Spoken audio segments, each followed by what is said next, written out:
একই পরিবারের 3 জন সদস্যকে মব সৃষ্টি করে হত্যা করা হয়েছে। খুলনাতে আমাদের সহযোদ্ধাকে গুলি করে হত্যা করেছে এবং তার মৃত্যু নিশ্চিত করার জন্য তার পায়ের রক কেটে দেওয়া হয়েছে। বাংলাদেশের প্রতিটি ক্যাম্পাসে প্রকাশ্যে রাজনীতি থাকা উচিত। বাংলাদেশের কোন শিক্ষার্থী চাইলে সে প্রকাশ্যে রাজনীতি করবে, কোন শিক্ষার্থীর যদি পছন্দ না হয় সে প্রকাশ্যে রাজনীতি নাও করতে পারে।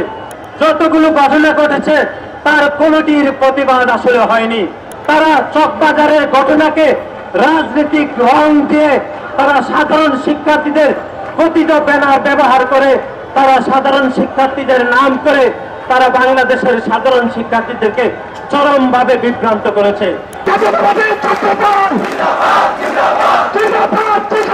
বাংলাদেশের সাধারণ শিক্ষার্থীদেরকে প্রতিনিয়ত বিভ্রান্ত করে বাংলাদেশের সাধারণ শিক্ষার্থীদের নামে কথিত ব্যানার ব্যবহার করে তারা বাংলাদেশের সাধারণ শিক্ষার্থীদেরকে প্রতিনিয়ত বিভ্রান্ত করছেন। আপনারা দেখেছেন গত এক সপ্তাহে কুমিল্লাতে আমরা দেখেছি যে একই পরিবারের 3 জন সদস্যকে মব সৃষ্টি করে হত্যা করা হয়েছে। কিন্তু বাংলাদেশের কোন ক্যাম্পাসে গুপ্ত সংগঠনের সেই সন্ত্রাসীরা কোন ক্যাম্পাসে কিন্তু কোনো প্রতিবাদ করে নেই। আমরা দেখেছি খুলনাতে আমাদের সহযোদ্ধাকে গুলি করে হত্যা করেছে এবং তার মৃত্যু নিশ্চিত করার জন্য তার পায়ের রক কেটে দেওয়া হয়েছে। কিন্তু তার প্রতিবাদে আমরা বাংলাদেশের কোন ক্যাম্পাসে আমরা কথিত সাধারণ শিক্ষার্থীদের ব্যানারে কোনো প্রতিবাদ আমরা দেখিনি। আমরা প্রতিবাদ দেখিনি চাঁদপুরে খোদবারত অবস্থায় একজন মুয়াজ্জিমকে হত্যা চেষ্টা করা হয়েছিল, তারও প্রতিবাদে কথিত শিক্ষার্থীদের ব্যানার ব্যবহার করে আমরা কোনো প্রতিবাদ করতে দেখি নাই। আমরা প্রতিবাদ করতে দেখেছি বাংলাদেশ জাতীয়তাবাদী ছাত্র দলের চট্টগ্রাম প্রকৌশল প্রযুক্তি বিশ্ববিদ্যালয়ে একটি কমিটি ঘোষণা করা হয়েছে। সেই কমিটিকে কেন্দ্র করে গুপ্ত সংগঠন কথিত শিক্ষার্থীদের ব্যানার ব্যবহার করে সাধারণ শিক্ষার্থীদেরকে বিভ্রান্ত করে বাংলাদেশ জাতীয়তাবাদী ছাত্র দলের নামে প্রোপাগান্ডা করেছে চট্টগ্রাম প্রকৌশল প্রযুক্তি বিশ্ববিদ্যালয়ে। আমরা বাংলাদেশ জাতীয়তাবাদী ছাত্র দলের পক্ষ থেকে ঘোষণা দিতে চাই, বাংলাদেশের প্রতিটি ক্যাম্পাসে প্রকাশ্যে রাজনীতি থাকা উচিত। বাংলাদেশের কোন শিক্ষার্থী চাইলে সে প্রকাশ্যে রাজনীতি করবে, কোন শিক্ষার্থীর যদি পছন্দ না হয় সে প্রকাশ্যে রাজনীতি নাও করতে পারে। কিন্তু বাংলাদেশের কোন ক্যাম্পাসে গুপ্ত সংগঠন ছাত্র শিবির যে রাজনীতি করে সে গুপ্ত রাজনীতি বাংলাদেশের কোন ক্যাম্পাসে চলতে পারে না সংগ্রামী বন্ধুগণ। কিন্তু আমরা দেখেছি গত এক সপ্তাহে যতগুলো ঘটনা ঘটেছে তার কোনটির প্রতিবাদ আসলে হয়নি। কিন্তু চকবাজারে যে অনাকাঙ্ক্ষিত যে একটি মর্মান্তিক ঘটনা ঘটেছে তার প্রতিবাদে বাংলাদেশ জাতীয়তাবাদী ছাত্র দল তাৎক্ষণিক বিক্ষোভ মিছিল করেছে ঢাকা বিশ্ববিদ্যালয় ছাত্র দল, এবং তার পরের দিন ঢাকার যতগুলো শিক্ষা প্রতিষ্ঠান রয়েছে তার প্রতিবাদে এবং বিচারের দাবিতে আমরা বিক্ষোভ মিছিল এবং সমাবেশ করেছিলাম।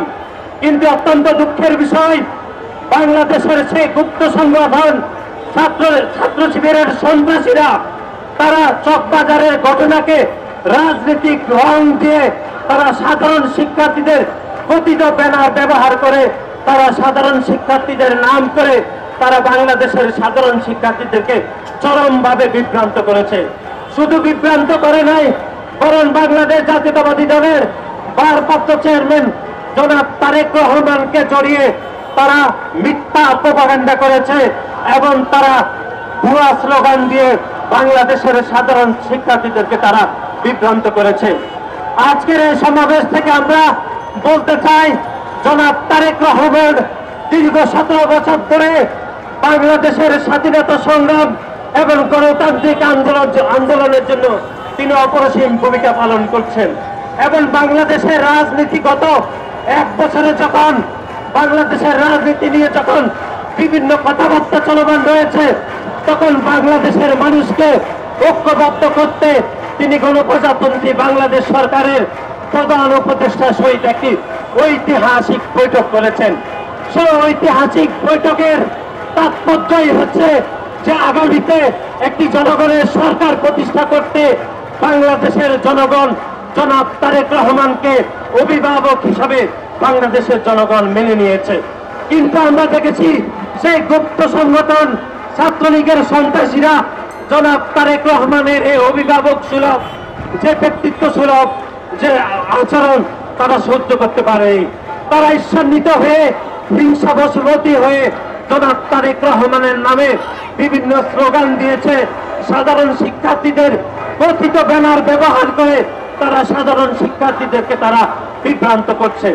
আজকের এই সংক্ষিপ্ত সমাবেশ থেকে আমরা বাংলাদেশ জাতীয়তাবাদী ছাত্র দলের প্রত্যেকটি নেতা কর্মী জনাব তারেক রহমানের নেতৃত্বে আমরা ঐক্যবদ্ধ রয়েছি এবং গুপ্ত সংগঠন ছাত্র শিবিরের রাজনীতি যেন গুপ্তভাবে না চলতে পারে সেজন্য সাধারণ শিক্ষার্থীদেরকে আমরা সজাগ থাকার পরামর্শ দিচ্ছি।